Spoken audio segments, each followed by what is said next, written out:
A few years back, Ford decided to produce his now famous V8 motor. He chose to build an engine with all 8 cylinders cast in one block, and instructed his engineers to produce a design for the engine.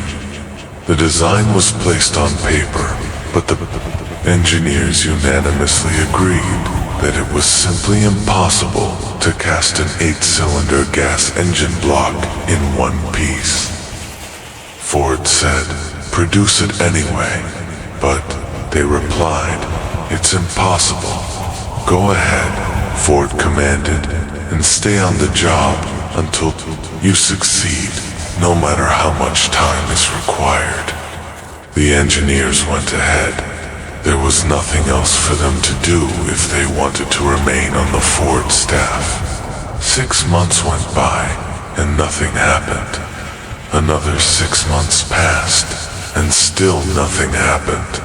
The engineers tried every conceivable plan to carry out the orders, but it seemed out of the question, impossible. At the end of the year, Ford checked with his engineers, and they informed him they had found no way to carry out his orders. "Go right ahead," said Ford. "I want it, and I'll have it." They went ahead, and then, as if by a stroke of magic, the secret was discovered.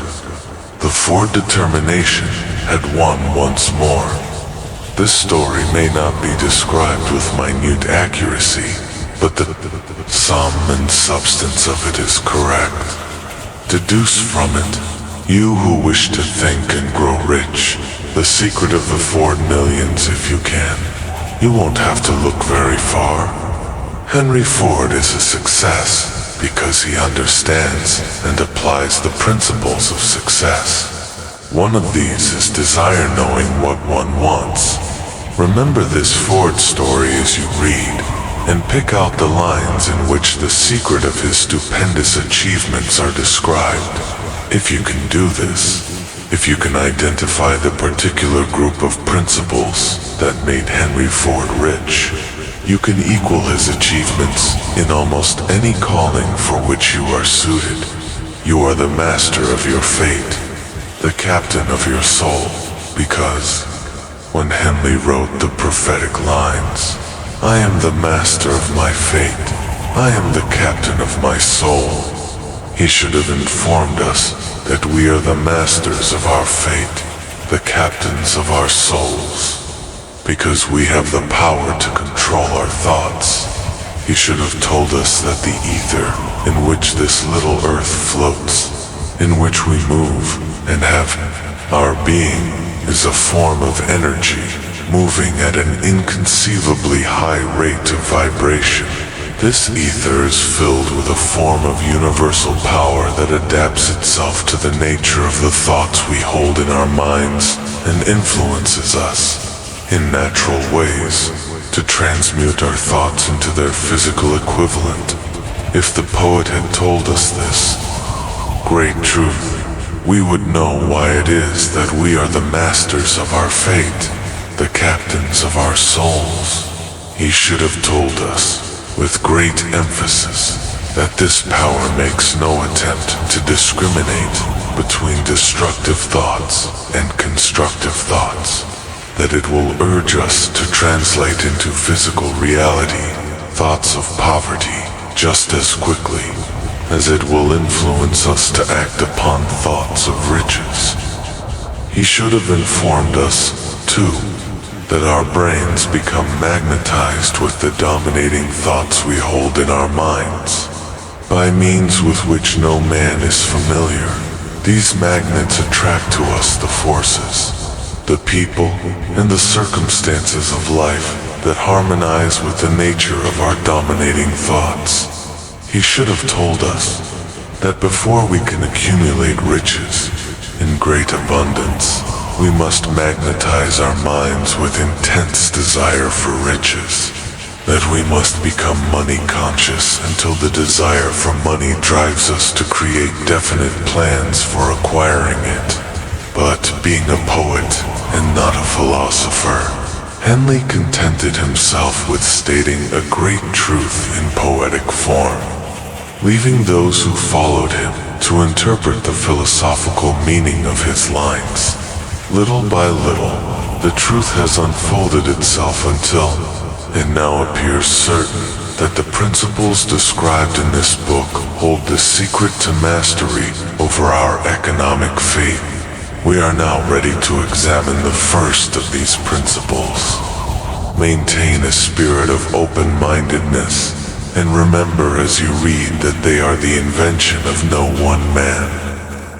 The principles were gathered from the life experiences of more than 500 men who actually accumulated riches in huge amounts, men who began in poverty, with little education, and without influence. The principles worked for these men. You can put them to work for your own enduring benefit. You will find it easy, not hard, to do. Before you read the next chapter, I want you to know that it conveys factual information that might easily change your entire financial destiny, as it has so definitively brought changes of stupendous proportions to the two people described. I want you to know, also, that the relationship between these two men and myself is such that I could have taken no liberties with the facts, even if I had wished to do so. One of them has been my closest personal friend for almost 20 years. The other is my own son. The unusual success of these two men, success they generously accredit to the principle described in the next chapter, more than justifies this personal reference as a means of emphasizing the far-flung power of this principle. Almost 15 years ago, I delivered the commencement address at Salem College, Salem, West Virginia. I emphasized the principle described in the next chapter with so much intensity that one of the members of the graduating class appropriated it and made it a part of his philosophy. This young man is now a member of Congress and an important factor in the present administration. Just before this book went to the publisher, he wrote me a letter in which he clearly stated his opinion of the principle outlined in the next chapter. I have chosen to publish his letter as an introduction to that chapter. It gives you an idea of the rewards to come. My dear Napoleon, my service as a member of Congress has given me insight into the problems of men and women. I am writing to offer a suggestion that may become helpful to thousands of worthy people. With apologies, I must state that the suggestion, if acted upon, will mean several years of labor and responsibility for you. However, I am encouraged to make this suggestion because I know your great love for rendering useful service. In 1922, you delivered the commencement address at Salem College when I was a member of the graduating class. In that address, you planted in my mind an idea that has been responsible for the opportunity I now have to serve the people of my state and will be responsible, in a very large measure, for whatever success I may have in the future. The suggestion I have in mind is that you put into a book the sum and substance of the address you delivered at Salem College. In that way, you would give the people of America an opportunity to profit from your many years of experience and association with the men who, by their greatness, have made America the richest nation on earth. I recall, as though it were yesterday, the marvelous description you gave of the method by which Henry Ford, with but little schooling, without a dollar, and with no influential friends, rose to great heights. I made up my mind then, even before you had finished your speech, that I would make a place for myself, no matter how many difficulties I had to surmount. Thousands of young people will finish their schooling this year, and in the next few years, every one of them will be seeking just such a message of practical encouragement as the one I received from you. They will want to know where to turn and what to do to get started in life. You can tell them because you have helped to solve the problems of so many.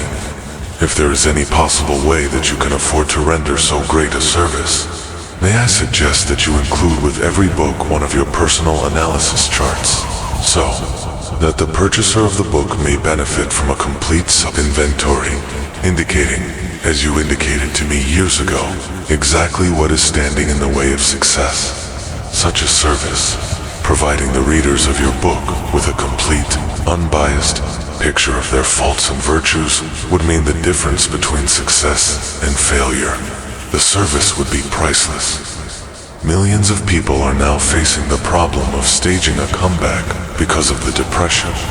I speak from personal experience when I say, I know these earnest people would welcome the opportunity to tell you their problems and receive your suggestions for their solutions. You know the problems of those who face the necessity of beginning all over again. There are thousands of people in America today who would like to know how they can convert ideas into money. People who must start from scratch, without finances, and recoup their losses. If anyone can help them, you can. If you publish the book, I would like to own the first copy that comes from the press, personally autographed by you. Thank you so much for watching. Truly, the fact that you stayed until the end of this video says something important about you. It shows that you care, that you're hungry, that somewhere deep inside, you believe you're meant for more, and you're ready to take the small steps to get there. The slight edge isn't just a concept, it's a way of living. It's a quiet power that works in the background, shaping your future through the choices you make every single day. Most people ignore it. They think one small decision doesn't matter. But you're learning the truth, that every small decision matters more than you can imagine. It's easy to overlook the power of reading just one page a day, walking for 10 minutes, saying no to junk food, putting your phone away and focusing, saving a single penny. But those tiny steps, the ones that seem so simple, even invisible, they build momentum, and momentum builds results.